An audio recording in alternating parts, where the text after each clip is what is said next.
నీ అమ్మాయి ఏ సినిమాకి కూడా ఇన్ని అవాంతరాలు అయితే రావు. అఖండ ప్రీమియర్స్ టికెట్స్ ఆల్రెడీ ఓపెన్ అయ్యాయి అనమాట. చాలా మంది బుక్ చేసుకొని ఉండొచ్చు. నేనైతే 642 రూపీస్ పెట్టి టికెట్ అయితే బుక్ చేసుకున్నాను. నాతో పాటు నా ఫ్రెండ్స్ కూడా పట్టబోతాను. అటు ఇటుగా నాకు ఒక 2K దాకా ఖర్చు అయింది ఇవాళ. సో ఇప్పుడు ట్విస్ట్ ఏంటంటే చాలా న్యూస్లో సర్క్యులేట్ అవుతుంది, వేటులో వచ్చింది. చాలా మంది న్యూస్ ఛానల్స్ అయితే మన ప్రీమియర్స్ అయితే క్యాన్సిల్ అయిపోయాయి, ఎవడు కూడా టికెట్ బుక్ చేసుకోమాకండి అని చెప్పి ట్వీట్లు వేస్తున్నారు, మీమ్స్ వేస్తున్నారు, న్యూస్ కూడా సర్క్యులేట్ చేస్తున్నారు. చాలా మంది బుక్ చేసుకోకుండా ఆగిపోతున్నారు అనమాట. అదైతే ఫేక్ న్యూస్ ఫ్రెండ్స్.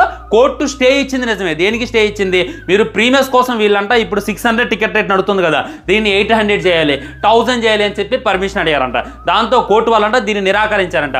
రేట్స్ పెంచుకోవడానికి మేము పర్మిషన్ ఇవ్వమని. సో ఎగ్జాక్ట్లీ 600కి టికెట్ ఉంది కదా, ఆ దాంతోనైతే సినిమా అయితే పడుతుంది. సో టికెట్ రేట్స్ పెంచుకోవడానికి పర్మిషన్ ఇవ్వని దాన్ని ప్రీమియర్స్ చేసుకోవడానికి పర్మిషన్ ఇవ్వట్లేదు అనేటటువంటి రేంజ్లో అయితే రుద్దుతున్నారు. ఇక అర్థం చేసుకోండి ఎంత యాంటీగా పనిచేస్తున్నారు ఈ సినిమా కోసం. ఖచ్చితంగా ఇవాళ షో పడితే ఖచ్చితంగా ఇవాళ ప్రీమియర్స్ ఉంటే మీరైతే టికెట్ బుక్ చేసుకోండి. ఒకవేళ టికెట్ బుక్ కాపోయినా కానీ మీ డబ్బులు మీకు వచ్చేస్తాయి, దాంట్లో డౌట్ లేదు. ఆల్రెడీ ఫుల్ క్లారిటీతో ఒక వీడియో చేశా.